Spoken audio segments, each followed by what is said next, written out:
చంద్రబాబు పవన్ కళ్యాణ్ ఇద్దరు కూడా రాష్ట్రంలో పర్యటించారు. మేము ఎక్కడా కూడా అడ్డుకోలేదు. పర్మిషన్లు ఇచ్చాం. కొన్ని వేల బస్సులు ప్రజల్ని తోలుకొని మీటింగులు పెట్టుకున్నారు. మేము ఎక్కడ అడ్డుకోలేదు. ఈరోజు ఎందుకు ఈ విధంగా చేస్తున్నారు? ఏ జిల్లాకు జగన్మోహన్ రెడ్డి గారు వచ్చినా చంద్రబాబు నాయుడు, లోకేష్ బాబు ఉలిక్కి పడుతున్నారు. ఎందుకు మీకు అంత భయం? ఎలాగో ఈ సంవత్సరం రోజుల్లోపే మీ బ్రతుకేందో, మీ అధికారం ఏందో తెలిసిపోయింది. ప్రజలకి బాగా వ్యతిరేకత వచ్చింది. ప్రజలందరూ కూడా జగన్మోహన్ రెడ్డి గారిని మరలా ఎప్పుడు ఎలక్షన్లు వచ్చినా ముఖ్యమంత్రిగా చేసుకోవాలని అనుకుంటున్నారు. ఈ తాటాకు చప్పుళ్లకు వైఎస్ఆర్ కాంగ్రెస్ పార్టీ నాయకులు కానీ కార్యకర్తలు కానీ భయపడే సమస్య లేదు.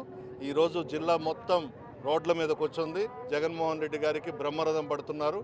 ఇటువంటి పోలీసుల్ని, ఈ అధికార పార్టీని చాలామందిని చూసాం. భయపడే ప్రసక్తే లేదు. సార్, ఎంతమంది జన సమీకరణ చేస్తున్నారో అందుకే నోటీసులు ఇచ్చామని. జన సమీకరణ మేం చేయడం లేదు. జగన్మోహన్ రెడ్డి గారికి అవసరమే లేదు. జన సమీకరణ చేయాల్సిన అవసరమే లేదు. జగన్మోహన్ రెడ్డి గారికి కానీ, రాజశేఖర రెడ్డి గారికి కానీ, ఈ రాష్ట్రంలో కానీ, ఉమ్మడి రాష్ట్రంలో కానీ స్వచ్ఛందంగా ప్రజలు వచ్చి స్వాగతం పలుకుతారే తప్ప ఇక్కడ ఎవ్వరూ కూడా జన సమీకరణ చేయలేదు. సార్ షెడ్యూల్ ఏంటి సార్ ఈరోజు మీ ఇంటిది? అంటే 11కి అక్కడ చాపర్లో దిగుతారు. కాకాని గోవర్ధన్ రెడ్డి గారిని పలకరించి బహుశా మన దగ్గరకు వస్తేకి 12:31 అవ్వచ్చు.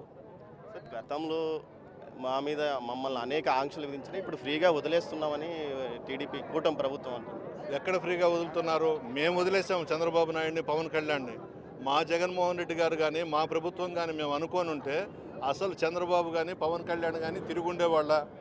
రాష్ట్రంలో ఎన్ని సభలు పెట్టారు మీరు? ఏ విధంగా జన సమీకరణ చేశారు? మేము అడ్డుకున్నామా? అడ్డుకోలేదు కదా. ఇదేమి సాంప్రదాయం? ఆశ్చర్యంగా ఉంది. అదే చెప్తున్నా, 61 నుంచి మా కుటుంబం రాజకీయాల్లో ఉంటే ఇటువంటి మేము ఎప్పుడూ చూడలేదు.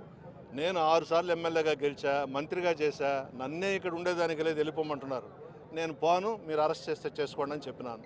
మా పెద్ద ఆయన వస్తున్నాడు, ఆయన్ని ఇక్కడ నుంచి మా ఇంటి దాకా తీసుకుపోయేదని మేము ఇక్కడికి వచ్చాము. మీరేం చేస్తారో చేసుకోమని చెప్పినాను. సార్, భారీ ఎత్తున ర్యాలీ చేయడం వల్ల ప్రజలకు ఇబ్బంది, అందుకోసమే మేము ఈ విధమైన ఆంక్షలు పెట్టామని పోలీసులు అంటారు. ఎక్కడ ర్యాలీ ఎక్కడుంది? ర్యాలీలు యాడ్ చేస్తున్నాము. ఎక్కడికక్కడ ప్రజలు స్వచ్ఛందంగా జగన్మోహన్ రెడ్డి గారు వెహికల్స్ని ఆపేస్తున్నారు, ఎదురు స్వాగతం పలుకుతున్నారు. ఇవన్నీ ర్యాలీలు ఎందుకు అవుతాయి?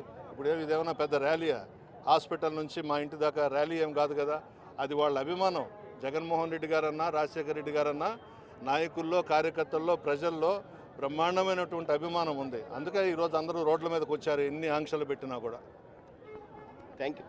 ఏదైతే మొత్తం మీద ఉదయం నుంచి ఇక్కడ మనము ప్రసన్న కుమార్ రెడ్డి ప్రభుత్వ ఆసుపత్రి సమీప